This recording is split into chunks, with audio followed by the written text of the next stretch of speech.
Well, good day, my fellow educators. I trust this video finds you doing very well, that you're filled with enthusiasm and still excited about the darlings that are entering your classroom every single day. Hi, I'm Dr. Charmaine Miller, a former elementary and junior high school teacher, now an educational consultant and an adjunct professor at the College of the Bahamas. I want to first say to you, thank you for sticking it through. Thank you for all that you do as the teacher in the classroom. Your job matters and what you're doing makes a wonderful contribution to the communities around us. And you might be feeling overwhelmed right now. Trust me, a lot of people, a lot of educators are. It's natural. But hang in there and know that you're going to have a little break soon. All right. And just want to say to you that the video that I'm putting together here today is just a very short one, just to talk about something that's really crucial right now. And that is maximizing our time. In fact, how do we redeem the time when we have issues going on that we can't control? For example, here in the Bahamas, we just had a very horrific hurricane, and it wiped out about 2 weeks of instructional time. Schools were closed. And so now teachers are going back into the classroom and they're trying to figure out how do we get what seemed to have been already a difficult task done in such a short time. Well, I know it's going to be hard, but of course, we have to look at ways we can maximize our time. And the reality of it is, even if it's not a hurricane, it could be a snowstorm, it could be a tornado, whatever it is. Sometimes you have unexpected closure of schools. We can't help it. It's just nature.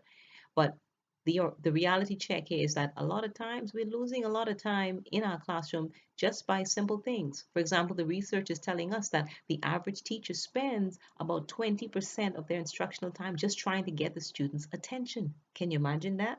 20% may not sound like a lot, but believe it or not, that works out to about a full day every week of lost instructional time. That's huge considering the amount of work that has to get done. So what do we do then? Well, the whole idea is we need to get the students' attention, right? We do. So what can we do? We need to look at some effective quiet signals, those that take 10 seconds or less. And I love the ones that put the onus on the students rather than on us.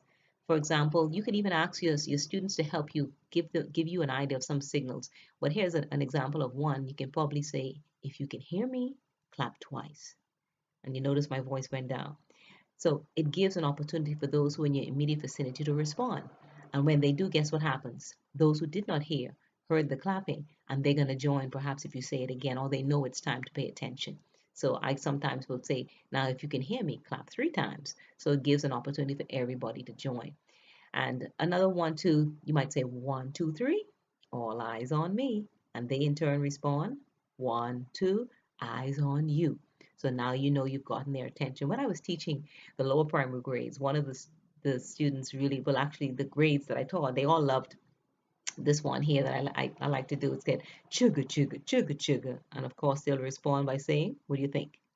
You got it. Choo choo. And another one they also liked was another that was actually my favorite was dum da da dum dum.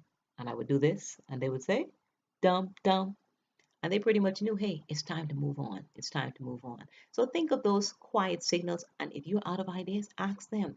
But try avoid using the light switching off and on. Because you have some smart Alex sometime who, when they start seeing the light, especially if you're teaching in the upper primary grades or perhaps in the high school, they're gonna start doing their little they dance. They say, "Ooh, it's a disco." You don't want that.